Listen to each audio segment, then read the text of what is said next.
भारतवर्ष की पुण्य भूमि पर जब जब धर्म की रक्षा हेतु दिव्य आत्माओं ने जन्म लिया, उनमें एक अत्यंत रहस्यमयी, पूजनीय और शक्तिशाली नाम है गोगाजी, जिन्हें जाहिर वीर, गोगा पीर, जाहर वीर, गोगाजी आदि नामों से जाना जाता है।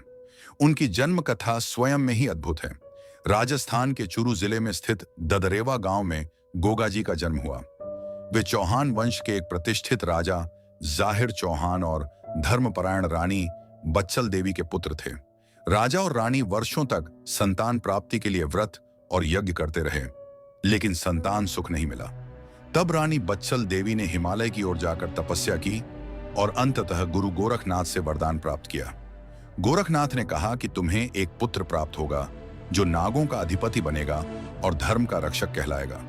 जब गोगा जी का जन्म हुआ, उस दिन भाद्रपद मास की शुक्ल पक्ष की नवमी थी, जो आज भी गोगा नवमी के रूप में उत्तर भारत में विशेष रूप से मनाई जाती है। जन्म के साथ ही गांव में अजीब घटनाएं घटित होने लगीं। आकाश में बादल घिर आए, बिजली कड़कने लगी और गांव की सीमाओं की ओर से अनगिनत सांप एकत्रित हो गए, मानो किसी दिव्य आत्मा का स्वागत कर रहे हों। गोगा जी का बाल्यकाल अत्यंत विलक्षण था। वे अन्य बच्चों की तरह खेलने में रुचि नहीं लेते थे, बल्कि जंगलों की ओर चले जाते और सांपों के साथ खेलते। कभी वे उन्हें गले में डाल लेते, तो कभी हाथों में उठाकर उनके साथ संवाद करते। गांव वाले उन्हें देखकर चकित हो जाते, लेकिन यह देखकर और भी विस्मय होता कि कोई भी सांप उन्हें नुकसान नहीं पहुंचाता था। एक बार उन्होंने एक विषैले नाग को अपने हाथ में लेकर उसका विष निकाल दिया। तभी से लोग उन्हें नाग भक्त बालक कहने लगे। ये घटनाएं संकेत थीं कि यह बालक साधारण नहीं, किसी गहरे रहस्य का वाहक है। गोगा जी जैसे जैसे किशोरावस्था में पहुंचे, उनके भीतर वैराग्य की भावना प्रबल होती गई। उन्हें सांसारिक आकर्षणों में कोई रुचि नहीं रही और वे ध्यान, साधना तथा योग के प्रति आकृष्ट हो गए। उन्होंने अपने माता पिता से अनुमति लेकर अरावली पर्वत की गुफाओं की ओर प्रस्थान किया, जहां उन्होंने नाग साधना का आरंभ किया। यह कोई साधारण तप नहीं था। यह वह साधना थी जो केवल अत्यंत संयमी और तेजस्वी साधकों को ही सिद्ध होती थी। गोगा जी ने वर्षों तक कठोर उपवास, मंत्र जप और योग द्वारा अपने शरीर और मन को पूर्णतः नियंत्रित किया।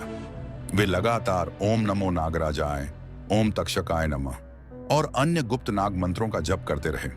उनकी साधना से प्रसन्न होकर एक दिन स्वयं नागराज तक्षक ने उन्हें दर्शन दिए और कहा, हे वीर बालक, तेरी साधना ने नागलोक को भी आंदोलित कर दिया है। अब तू केवल मानव जाति का रक्षक नहीं, बल्कि नागों का भी स्वामी है। तेरे आदेश से नाग जन समुदाय संचालित होंगे। नागराज ने उन्हें एक रहस्यमयी नाग मणि प्रदान की, जो केवल साधक को दृष्टिगोचर होती है और जिसमें अद्भुत ऊर्जा होती है। इससे गोगा जी के शरीर में असीम ऊर्जा का संचार हुआ और वे एक जीवित सिद्ध पुरुष बन गए। यही नहीं, नागराज ने उन्हें नागलोक का गुप्त ज्ञान भी प्रदान किया, जहां अनेक रहस्यमयी शक्तियां, दिव्य आत्माएं और तांत्रिक ऊर्जाएं निवास करती थीं। इसके पश्चात गोगा जी जब गांव लौटे, तो उनका स्वरूप पूर्ण रूप से बदल चुका था। अब वे केवल गोगा नहीं रहे, वे जाहिर वीर गोगा जी बन चुके थे। वे जहां भी जाते, वहां सांप स्वतः उनकी उपस्थिति में शांत हो जाते। गांवों में वर्षों से नागों का भय व्याप्त था, लेकिन गोगा जी के आशीर्वाद से वहां अब कोई सर्पदंश नहीं होता। उन्होंने लोगों को सिखाया कि सांपों को मारा नहीं जाता, बल्कि उन्हें समझा और सम्मानित किया जाता है। उनका यह विचारधारा पूरी तरह से प्राकृतिक संतुलन और जीव संवेदना पर आधारित थी।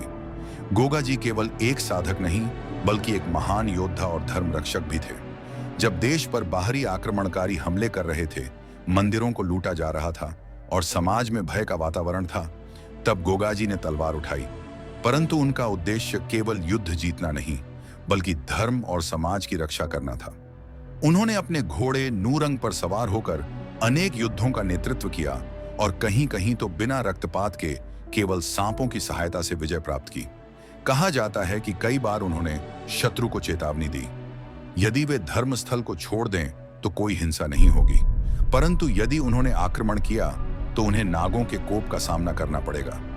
यह केवल भय दिखाने की बात नहीं थी, वास्तविकता में ऐसा होता था। नागों का झुंड अचानक शत्रु पक्ष के शिविरों में पहुंच जाता और वहां भय और भ्रम की स्थिति उत्पन्न कर देता। यही कारण था कि गोगा जी को नागों का अधिपति और जाहिर वीर कहा जाने लगा। जाहिर का अर्थ होता है वह जो जहर विष पर अधिकार रखता है। उन्होंने केवल सर्प विष को निष्क्रिय करने की कला नहीं सीखी थी, बल्कि लोगों को भी यह सिखाया कि विष केवल सांपों में नहीं होता। भय, क्रोध और अज्ञानता भी भीतर का विष है जिसे शांत किया जा सकता है। गोगा जी के नाम पर दूर दूर तक मठ स्थापित हुए, उनकी जय जयकार की जाने लगी। हिंदू उन्हें वीर देवता मानते थे तो मुस्लिम उन्हें गोगा पीर कहकर श्रद्धा करते थे। वे एक ऐसे संत बन चुके थे जिनकी पहचान धर्मों के बीच नहीं, बल्कि लोक और प्रकृति के संरक्षक के रूप में होती थी।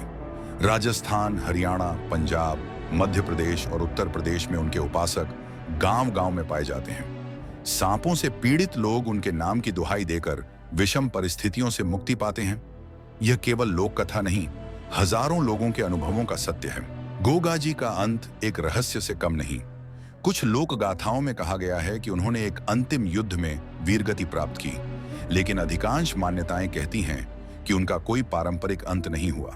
कहा जाता है कि जब उन्होंने अंतिम बार अपने घोड़े नूरंग पर सवार होकर एकांत स्थान पर ध्यान लगाया, तब नागों की सेना चारों ओर एकत्र हो गई और अचानक एक तीव्र प्रकाश में वे सब ओझल हो गए। वहां न कोई शव मिला, न कोई समाधि, केवल ऊर्जा की उपस्थिति शेष रह गई। इसी कारण लोग मानते हैं कि वे आज भी नागलोक में निवास करते हैं और जब भी कोई सच्चे मन से उन्हें पुकारता है तो वे सहायता करने अवश्य आते हैं। राजस्थान के गोगामेडी, ददरेवा, गोगा धाम जैसे स्थान आज भी उनके मंदिर और समाधियों से जुड़े हुए हैं, जहां लाखों भक्त आते हैं, विशेषकर गोगा नवमी के दिन। इस दिन विशेष रूप से झंडे चढ़ाए जाते हैं और मान्यता है कि अगर किसी स्थान पर सांपों का आतंक हो तो वहां गोगा जी का ध्वज गाड़ देने मात्र से सांप भाग जाते हैं। इस विश्वास के पीछे केवल अंधश्रद्धा नहीं, बल्कि लोक अनुभव, साधना और ऊर्जा का वास्तविक रहस्य छिपा है। आज भी जब कोई सर्पदंश से पीड़ित होता है तो गोगा पीर की दुहाई देने से उसका विष शांत हो जाता है। इस पर अनेकों गांवों में विश्वास है। गोगा जी का जीवन एक ऐसा आदर्श है जो हमें सिखाता है कि डर से नहीं, ज्ञान और करुणा से ही प्रकृति को समझा जा सकता है।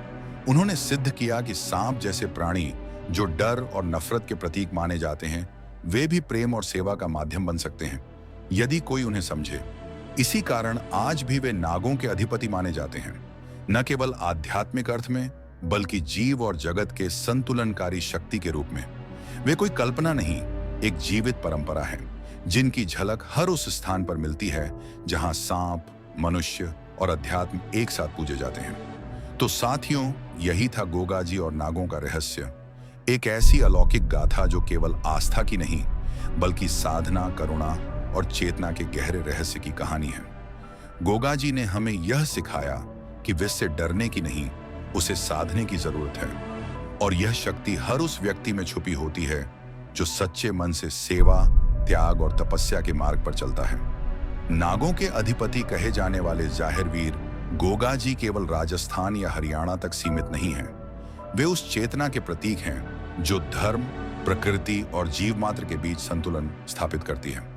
उनका रहस्य आज भी जीवित है, सांपों की फुफकार में, भक्तों की पुकार में और उन झंडों में जो हर गोगा नवमी पर आकाश को छूते हैं। अगर आपको यह गाथा ज्ञानवर्धक और प्रेरणादायक लगी हो तो हमारे चैनल गुरु विचार को सब्सक्राइब जरूर करें और इस वीडियो को उन लोगों तक पहुंचाएं जिन्हें गोगा जी जैसे दिव्य संतों की परंपरा से जुड़ना चाहिए।